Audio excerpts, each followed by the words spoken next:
Hello guys, this is Frank from the BI Forums, and in this ArmA 3 video we'll be talking about the accessibility of this ArmA 3 mission, Takistan Insurgency, a mission that I've been working on for over 2 years now, and we'll talk about basically how accessible it is as a player joining the mission or as a admin hosting the mission.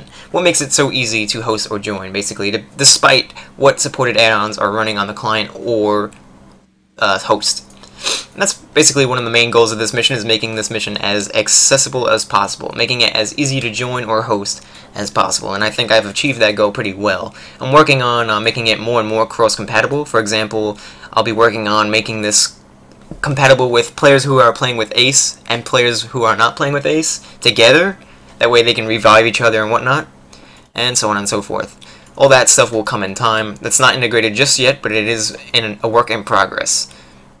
Anyway, with that aside, let's talk about the automatic mod integration. This is going to come into play with basically making it easier for admins to host, as well as easier for clients to join as well.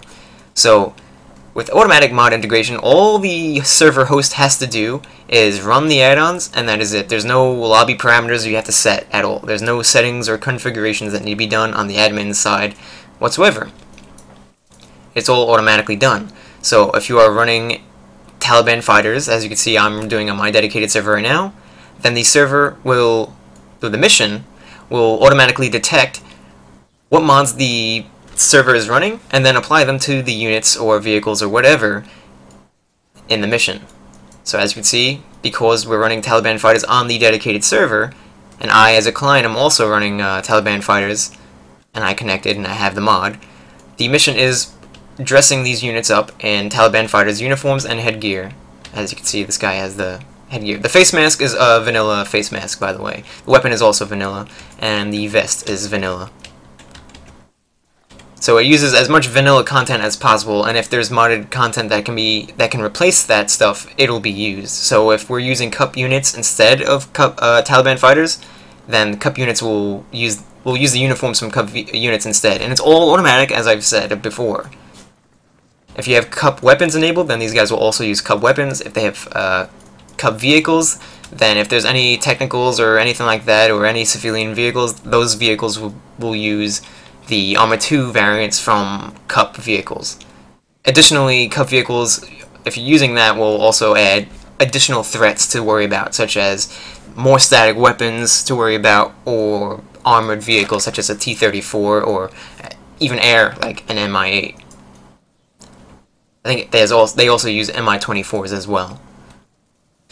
So anyway, that's basically a quick overview on the automatic mod integration, as far as how this mission integrates these mods automatically, as long as the server is running them. There's only a select few mods that are supported by this mission like that, which are CBA, TFAR, Acre, cup terrains is a requirement, cup units, cup vehicles, cup weapons, Taliban Fighters, tactical beards, and I feel like I'm missing another one. If I am, I'll put it in an annotation or something like that, or in the description of the video. But yeah, those are basically all the required or supported. Those are all supported mods. The only requirement to play this mission is cup terrains. That is the only requirement to play this mission or to connect to this mission, as well as to host it. You only need cup terrains. I cannot stress that enough. People seem to get confused despite how extensively I explain this. So there you go. Additionally, if you want to run any AI mods, those are also supported in this mission, such as VCOM or ASR AI. So if you are connecting as a client, but you did not have the add-ons, the supported add-ons that were running on this mission, such as Taliban Fighters. So let's say right now on my dedicated server, I connected and I did not have Taliban Fighters running. Right now I do, but let's say I don't have Taliban Fighters and I connect to the same dedicated server. I'll be able to connect, but these enemies will not be wearing Taliban Fighters uniforms, obviously, because the mod's not running on my side.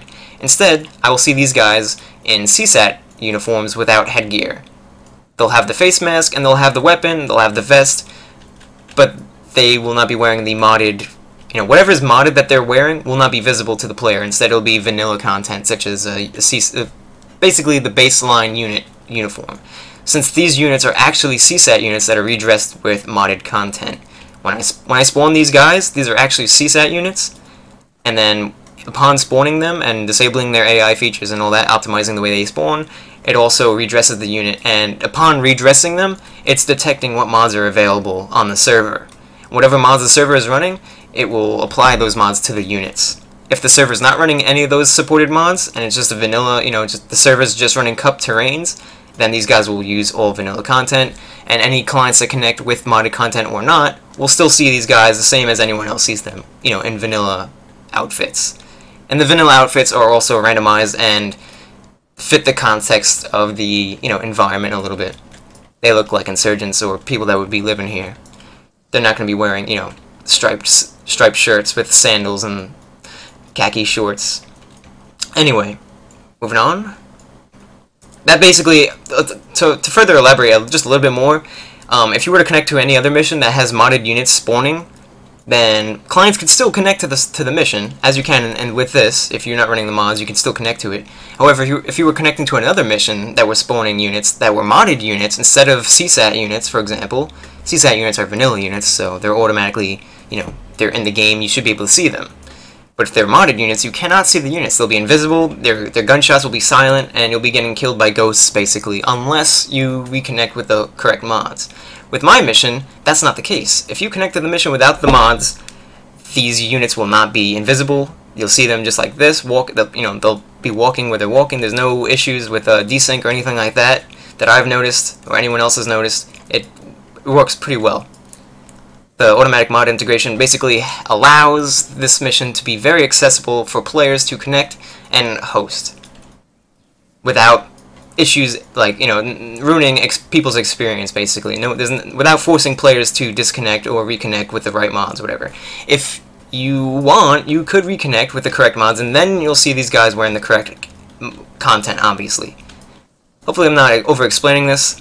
If there's any confusion or you have any unanswered questions, just ask them in the YouTube video below, and I will answer them as quickly as possible and as clearly as possible.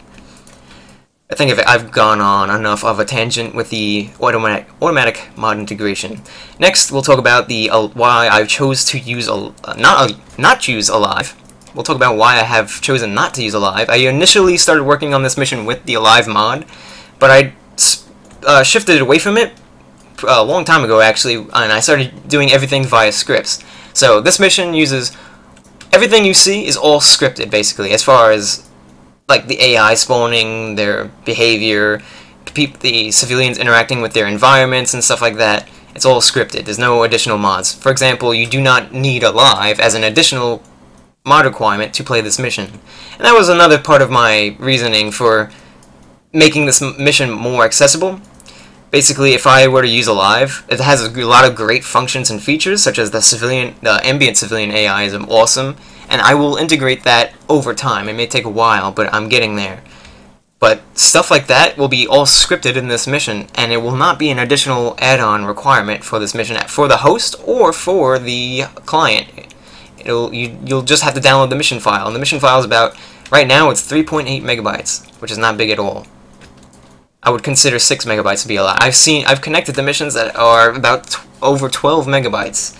So I'm aiming for basically a maximum of half of that. So my max is about 6 to 8 megabytes, bare max. But 3.8 is pretty good right now, and yeah, I don't see it even reaching that high. It's just, God forbid. I'm being shot at. I need to hide myself.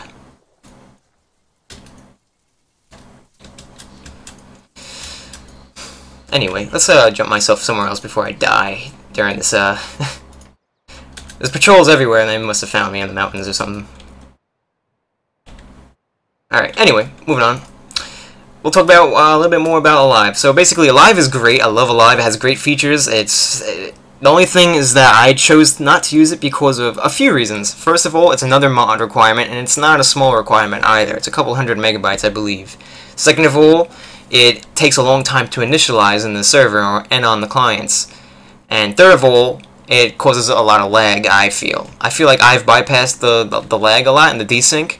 It's something that will never be bypassed, possibly in ArmA, especially it depends really on the amount of AI that's spawning, but it's a pretty comprehensive thing to talk about, but I'm not going to go too deep into detail about it. But anyway, with Alive, Alive is great, like I said. has awesome features. I love the civilian ambience and the way the insurgents reinforce each other, the way you could call in support and all that stuff. But like I said, my goal is to script all of that into the mission.